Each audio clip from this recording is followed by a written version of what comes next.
Hello, everyone, and welcome to this conversation presented by White House Custom Color. Are you trying to mute me? No, it's just real loud. And I can't. I sold Amazon when it was $25. Listening to listen, not listening to respond. Yes. Oh, thank you for that. Okay, Julia Woods. Hello once again. Hello, Jed. Let's just jump right in. Tell me who you are and what you do and what not. All right. Well, I'm a transformational coach focused mostly or passionate about relationships, focused mostly on marriages, walking with couples, teaching them to how fight for the marriage they want rather than fighting for themselves. And so that's what I do. Now we've been discussing. We've put together 3 episodes so far on relationships and the different things that happens. We've talked about connection and disconnection. We've talked about 3 most common mistakes made in a relationship. We've dove into those. And then we talked about a system that you've put together with 3 different phases. And we went over a couple befores and afters and kind of what that looks like with the transitional phase and using that system in between. We've covered a lot of different things. And now there's this one. And and I'm saying it like this because in all fairness, initially we said we were going to talk about all those things and then we did, but then just today I discovered that there's this 4th one, right? Mm-hmm. And the way that you have presented it is that this is so interesting the way this is framed to me. We're going to talk about the attraction that creatives have to depression. And I'm going to tell you, like, for me right away, like the way that is framed, there's a red flag there because it insinuates that with an attraction, there's a choice. Oh, yes. Oh, baby. Well, because a lot of the stuff that we've been discussing today has to do with victimhood mentality versus responsibility mentality, right? Hmm. And we've discussed it already. We discussed it in the first episode of this at length. So if you want to check that out, you maybe should. If you have some questions like where we're going with this regarding choice, because I think that's the big piece. You're not saying there's not such a thing as victims. Sure. You're not saying that, right? Mm-hmm. You're not saying that there is no such thing as depression. I don't even mean to make that link. But the big piece to me that I find interesting is that there's this attraction that creatives in particular have to depression. Mm-hmm. Am I really getting that right? That is what I'm proposing. Yes. Okay, now I will shut up for a bit and let you flesh that out a little bit for me, because we haven't discussed this one. We have not discussed this. This is off the cuff. This is what's rolling inside of me. Okay. So, as a coach specializing in couples, it brings a lot of couples that work together to me to work with. So I get to see a lot of a variety of couples, and I see some consistencies that are business partners. You're saying, like they're business partners. They're they married work together. Or they're together, right. and they also work together in the same. Yeah, business. and they're in the creative field. Right. So I get to see patterns that I wouldn't normally see. I can often think, well, that's just an anomaly. But then when I see it over and over, and I'm like, whoa, okay, no longer this an seems anomaly. to be consistent. All right. Right. So here's just a bird's eye view of what I'm proposing. And then we can go as deep dive as much as you want. But I believe that creatives have a unique way of seeing the world, and it's beautiful, right? I believe that creatives have a sensitivity to seeing the world that is designed for them to make a difference through their creative outlet in the world, and it's beautiful. And I believe that life is a battle between good and evil, right? And our life we have the power of our time on earth to create good and meaning, or we have the ability of our time on life to create evil and create death. And it's 100% up to us. But there is a battle that we get to understand is being fought for our life and for that death or life experience that we get to choose to create. So, and I think art is very much that way. I think art can bring life, art can bring difference, it can bring meaning, and it can also bring pain, and it can bring suffering. So I believe that creatives were given an additional dose of sensitivity. Now, good wants to use that to create meaning and beauty and, amazing things in the world. Well, I believe evil wants to use that to take the creative out. And one of the ways that evil uses our sensitivity is we're more sensitive to offense. We're more sensitive to, we see things and we hear things, and it has a level of pain that I think is a little bit greater to a mindset of a creative.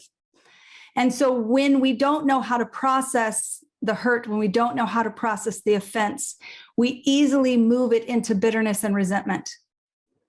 And anger or depression is anger repressed. And so when I do not know how to process the anger burning inside of me in the bitterness and resentment, I am drawn towards depression. Why? Because I do not believe that the human body, the flesh and blood human body, it was never designed to be a container for bitterness and resentment and anger. And so it doesn't know how to store it. And so it begins to corrode our thought processes and our way of seeing the world, and life begins to become more and more despairing.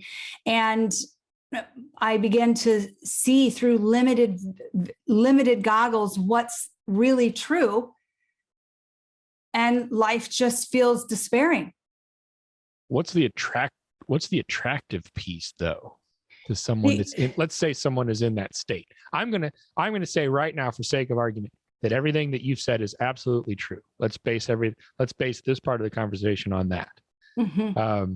Because it seems to me initially that if what you're saying is true, that and if evil wants to take the creative out, that would make sense to me, because the creative poses a unique threat.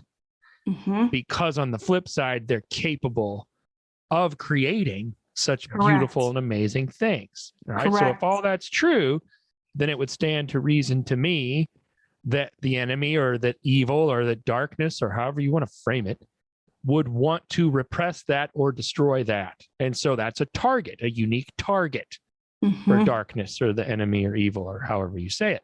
Correct. Given that all of that is true, we're going to move forward on that premise. Then when a creative is targeted, and they are dealing with because of their heightened sensitivity, and ability to be more offended, maybe not just for themselves, but even for others, right? So maybe they also have a heightened sense of empathy too. And it hurts more, and it hurts more often, and it cuts deeper. Why, in that state, if that's where they're at, and they're not meant to have all the bitterness and anger and pain, why is depression attractive?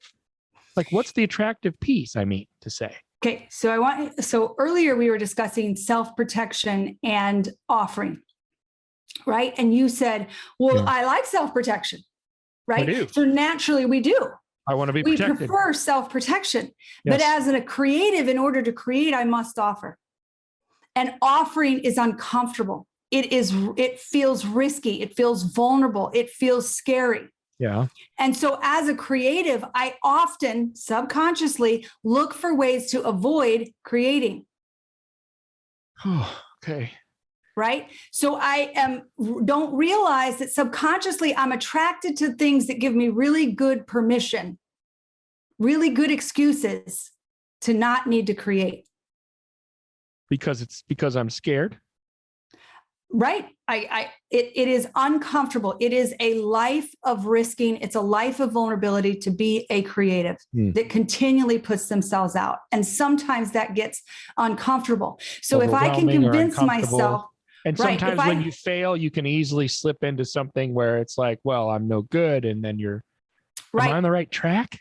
Yes. So if I, so let's say I create something and it gets constructive feedback, but I am prone towards offense. Mhm. What I often find in creatives is we hear the one negative thing and forget all the other 9 positive things, right? Right. So Right. we're attracted to the negative. Right. We're attracted to that piece that we want to place our value and worth in. Mm. Right. And so I decide, I take that in sensitivity and I say, okay, it's true. My work isn't that good. Right. So then I get to make myself right that my work isn't that good. And maybe the person who said it in a way that was immature, right? Poorly given feedback. There is that piece, right? Right. Sure. So then I can be like, I take in what they're saying and how they said it. And then I begin to decide people are just unsafe. People are just cruel. People are just unkind. So I begin to formulate and make myself right about what I think is true about myself, what's true about others. And if I'm not that great and other people are cruel, then my view of life becomes despairing. And now all of a sudden I have every valid reason in my mind why I don't need to give myself any more further or any more deeply to work to my creative process. Mm. But the creative process is a part of what heals the creative, right? Because I need to get this stuff out of me. And so as I repress my ability, my willingness to create, I create more of that inside of me, and it begins to get more pressed down, and the depression becomes the symptom of my desire to buy into the negative feedback rather than the positive feedback. It's interesting to me because in the 2.5, 3 years that I've been doing this podcast, I've spoken to a few people that have brought up depression, both on the podcast, and we've actually gone into that. A couple people were very surprising to me. It wasn't like I wasn't surprised by anybody in particular, but there were a couple people where I was just like, I would have never guessed that about you. And they were pretty open and honest about it. And then probably double that amount of people have spoken to me offline, both whether it's on the podcast or not, like that, what they weren't necessarily guests, but just people that I've spoken to in the last couple of years. Now, last year was an anomaly in and of itself, all things considered, but I'm even talking about before 2020. This isn't like, oh, COVID happened and our world got rocked and now I'm sad or depressed or everything's horrible. That's not what I'm referring to. That's a different conversation.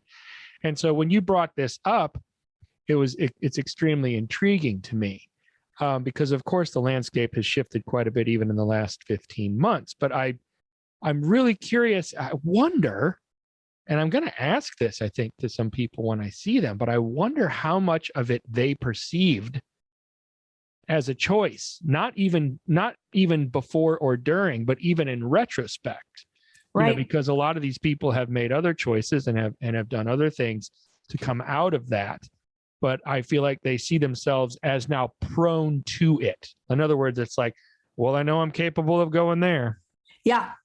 Well, because they've built a neural pathway, right? So neural pathways in our brain, it's like a wheat field, right? So when I think the same thoughts over and over, it's like walking the same path through a wheat field. Yeah. If I walk through a wheat field one time, nobody's going to know where I walked within a matter of days.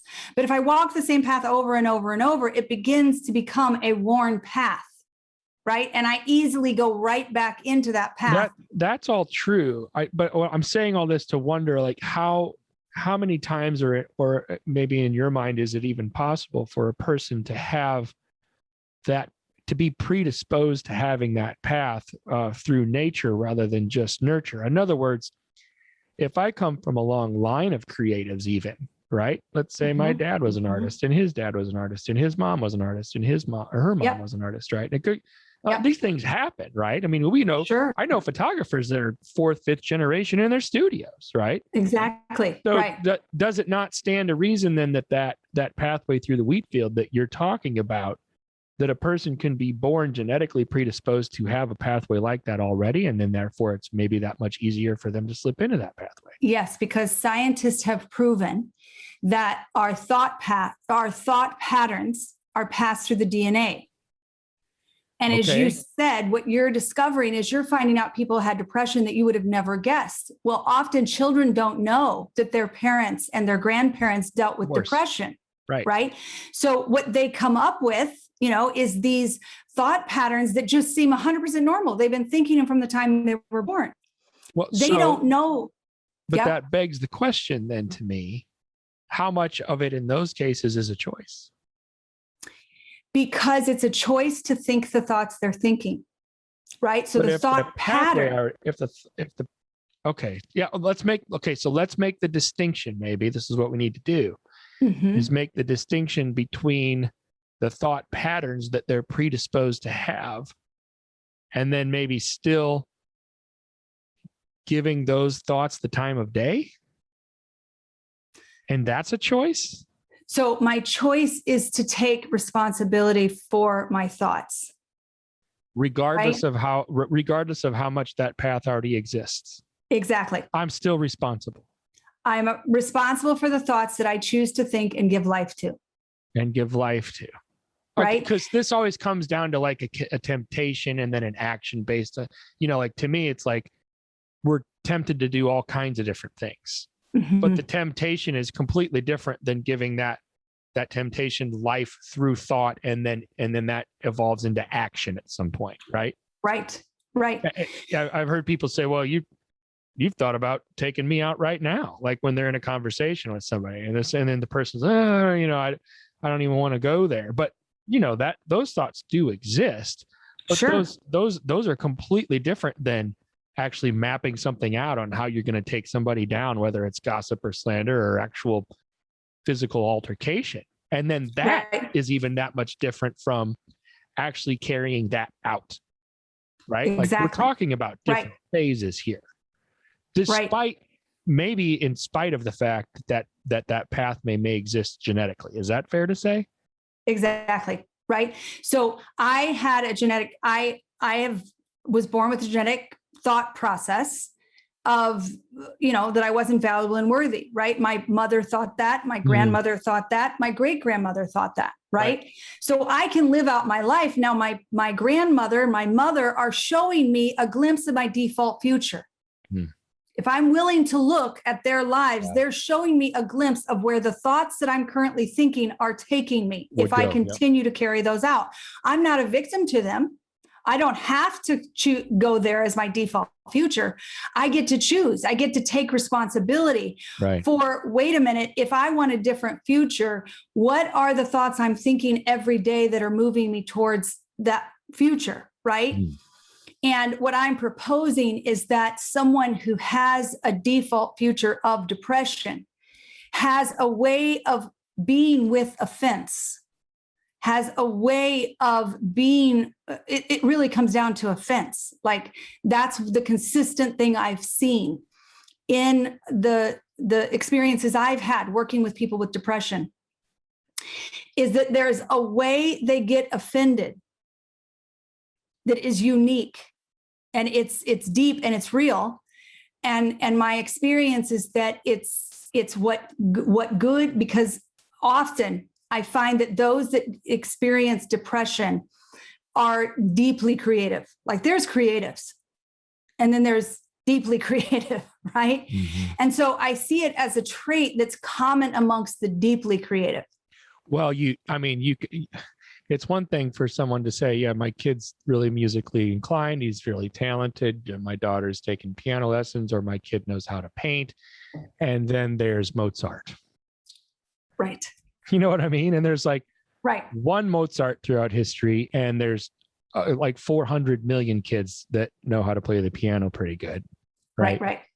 And so I get that that's a tiered structure. There's a hierarchy there, and talent and how good people are at things. And then that would also, is there a correlation there between the attractiveness to depression, do you think? Because you're saying you see creatives and then you see deeply creative people, and that's primarily where you've discovered the depression piece? Yeah, I find that it's more, there is a unique way that deeply creative people are with offense that my experience is a common symptom in how they process offense is depression. And like, if I plant an apple tree, I'm going to get apples, right? So when I look at a fence a certain way and I choose to be with the fence a certain way, I'm going to get, it's going to produce depression. Well, because you're not saying that to be offended means to be in the wrong by any means. No. What you're No. saying is there are different ways to deal with being offended. Yes. And to slip into a depression as a result can be tremendously harmful. Right. Right. And I also hear you saying that creatives, and especially deeply creative people, are more prone because of their sensitivities for various. Because that's not, sometimes that gets posed as a derogatory thing too. But I don't hear you saying that. Like, No. your sensitivity or even being like extremely sensitive about something, that's not necessarily a problem in and of itself. But I mean, in some ways, you can do things that are amazing because of that, like creatives do. That's But what the you're also purpose, saying, right. there's a flip side to that coin. Yes. All right, this Yes. brings me to something. This is a little personal, but I'm gonna bring it up. Maybe I'll cut this out, but I'm gonna bring it up because I think it's relevant. I always thought that, okay, so my family is real. Everything's out in the open. If Mhm. something happens, we're gonna talk about it. We're gonna deal with it, right? Mhm. My wife's Mhm. family's the opposite. They're more Mhm. private. They don't, if something they're more non-confrontational. Yes. I always thought my whole life until probably 10 years ago, so most of my life, I always thought that one was a strength and one was a weakness, always. Painted the, Mm. hey, you're willing to talk about it, you can get it out there. That's obviously a strength. Oh, and you want to act like nothing's going on? Well, that's obviously a weakness. You guys got some stuff to work on. Yeah. Goodness gracious, I didn't know what the heck I was talking about. It happened, and then what was pointed out to me very specifically at one point in time, that both of those can be a strength or a weakness depending on how you use it or how you handle the scenario. Exactly. So the creative piece and the sensitivity piece associated with creatives, though, maybe you said this at the beginning, like you can do amazing things with creativity that lead to life and light and beauty, or you can do very destructive things with your creativity. It's a Mhm. it's a tool, or it's a part of you that you can use for one side or the other, maybe. Yeah. And the sensitivity piece is kind of the same thing.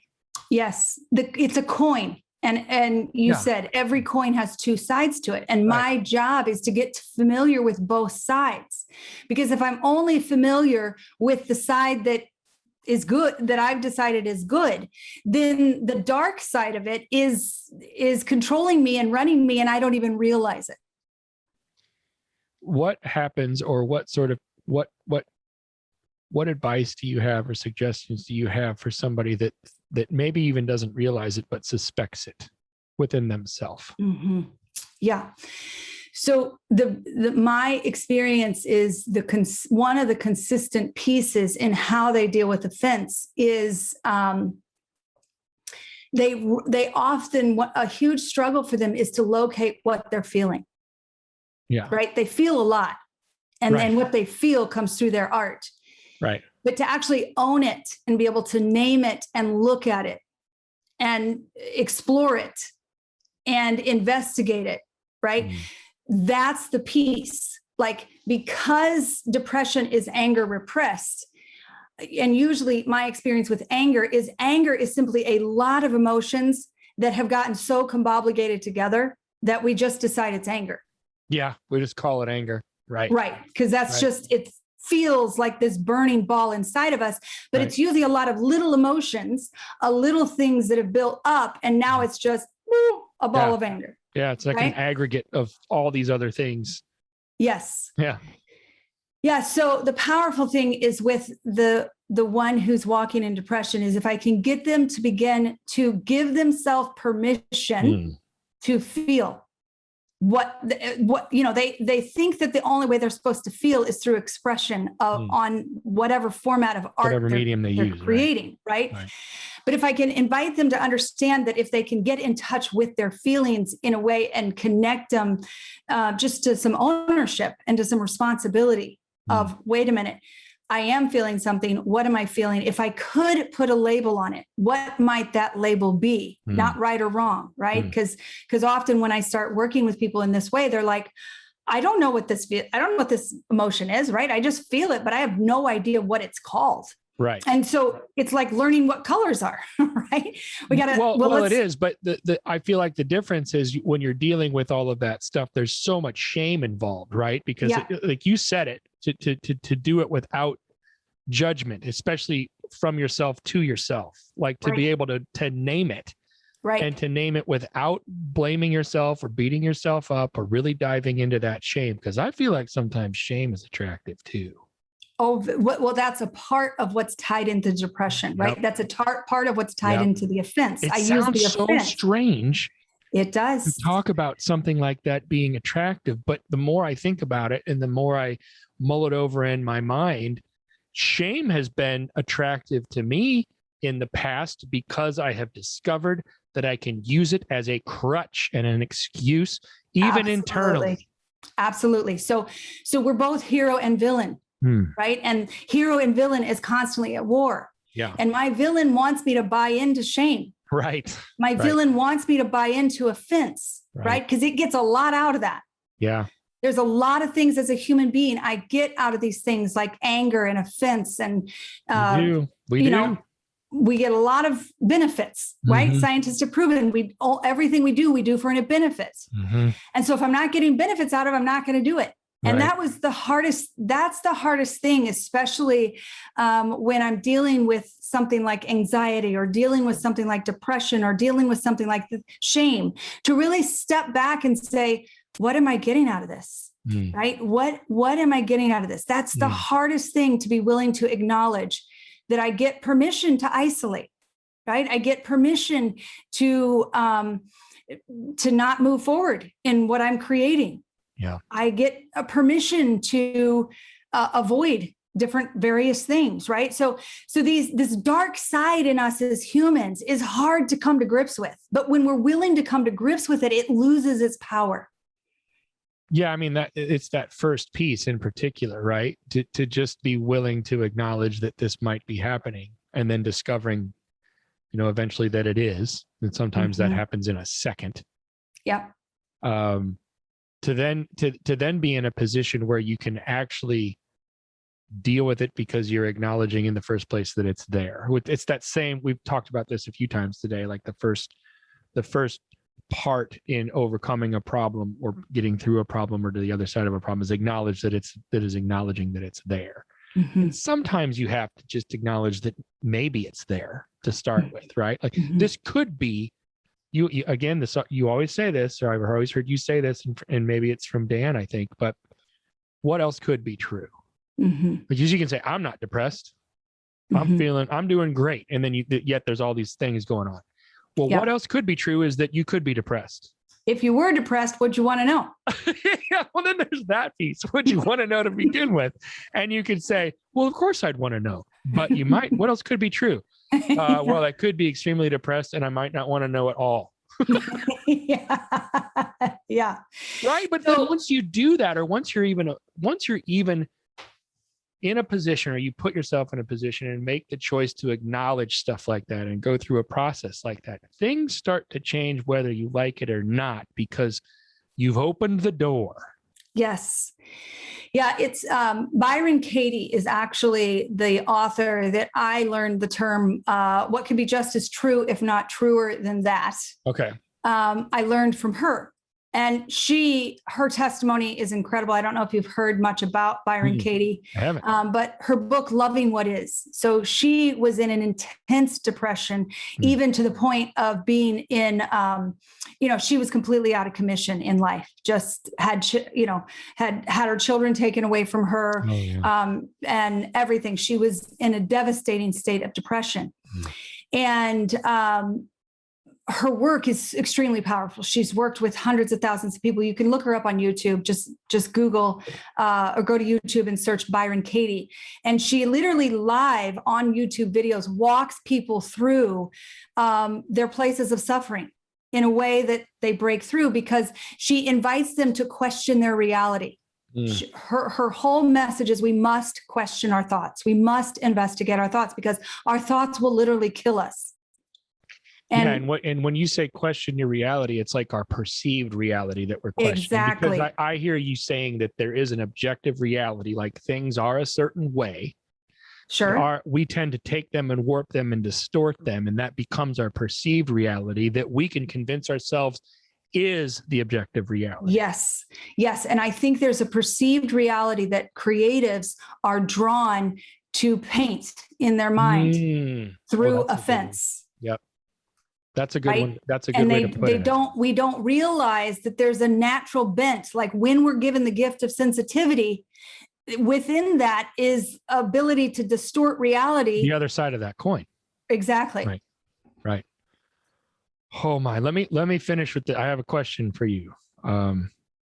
Based on what you've been saying. It's really powerful. You talked about yourself, and you talked about how you have this worn pathway maybe in the wheat field. We can continue with that visual, because I like that.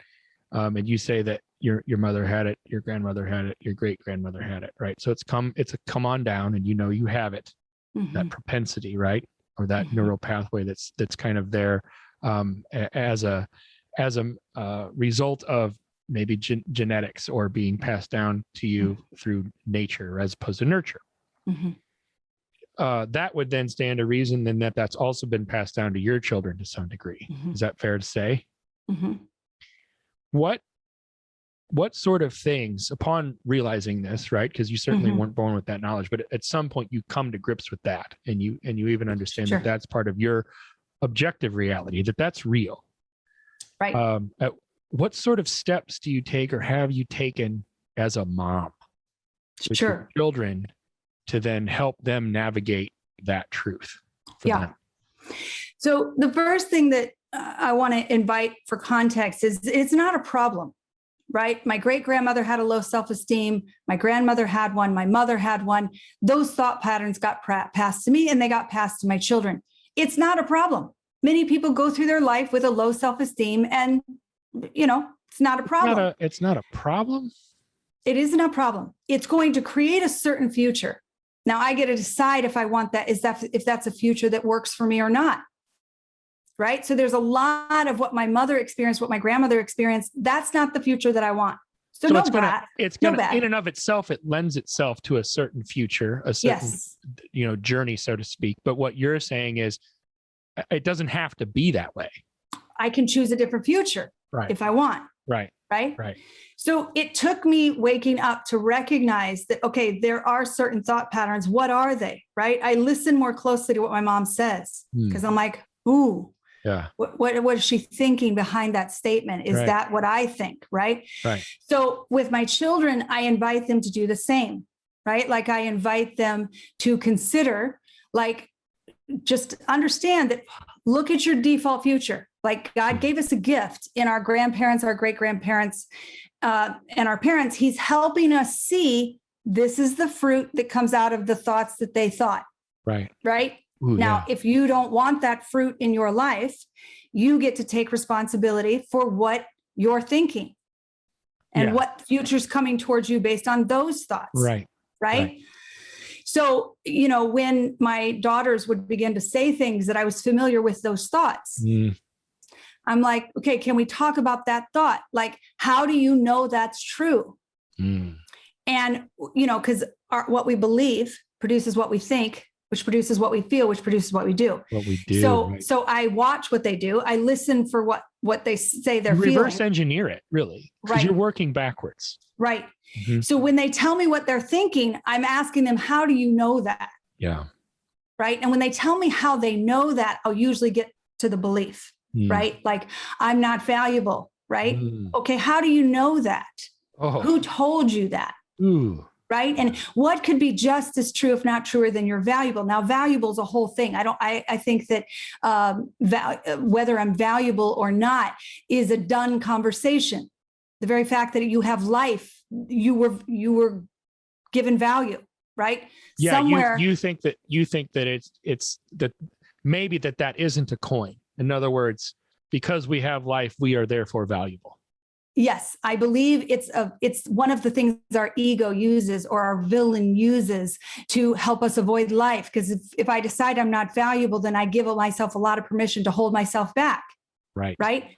Right. But if I can be with the human conversation of value and worth and see it for what it is, it's a trick. Hmm. Right. Because it wasn't for me to decide if I was valuable enough to have life. I have life. So it's a done deal. It's right. already Now, done. the real conversation is, how can I create value in this moment? Hmm.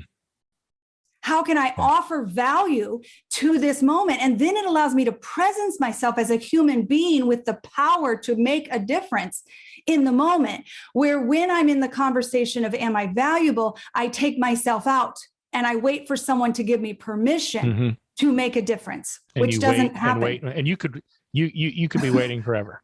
Exactly. Right. Right. So it's two different conversations. So I invite my kids into thinking about the conversation. What's the future coming towards you in that conversation? Mm-hmm. What do you get out of it? What Mhm. happens? All right. Now, what's another reality that could be true? Like, could it be true that it doesn't you don't get to decide if you have value? You're alive. As long as you have as long as you have breath, you're valuable. Right. Now, what happens if you have the conversation of, how can I create value in this moment? Right? What is the value of what's happening right in front of me? And how can I jump in the stream with it? Right. Oh my goodness. I mean, it strikes me that one of the reasons that we're valuable is because we have the capacity to create beautiful, wonderful things and to be valuable to others. Like, we are valuable because we have the capacity to be valuable for other people. We come right back full circle, right? Not to mention ourselves, but right. Like, the most inherent. the most meaningful moments in life is where I make a difference for another. Hmm. When I connect human to human and we see each other in a way that like I know I made a difference in that person's life, and it was bigger than me. Like, I was just a vessel that happened to be there, that it flowed through. That is what makes life meaningful. And these conversations, like I'm not valuable, I don't have what it takes, I'm not capable, they're all designed to block us from stepping into the moments where I make the biggest difference in the world, create the greatest value of my life, out of my life, by simply being a vessel that everything good flows through to another human being. And I get to be a witness and a partner and simply a vessel of it. That's a beautiful thing. I feel like I just heard the director say, "And scene." Really? I mean, that was really. And what's funny is, like, this fourth and last talk that we've done here is the one that we didn't have. I have one line: attraction that creatives have to depression. That's all I had for this one. It's really all I wanted, to be honest with you. After I saw it, I was like, I don't want any more. We're just going to jump into this one. Yeah. There's a lot there. This is I have a few of these that I process repeatedly over and over afterwards, and this will be one of them. And this is what makes all the other ones that all the other ones lead into this one, right? As far as the more I can get to know my inner workings, the more I can learn to communicate in a way that holds a neutral space for humans to be humans. The more They're I can all connected. The more I can offer empathy and understanding, the more meaningful moments come out of my life. Thank you at beautiful_outcome on Instagram, Julia Woods. Thank you, Jed. Until next time. Hey guys, thanks for watching this conversation presented by White House Custom Color on YouTube. Be sure to check out our other content and click that subscribe button right there. Right. Right there. It's there somewhere.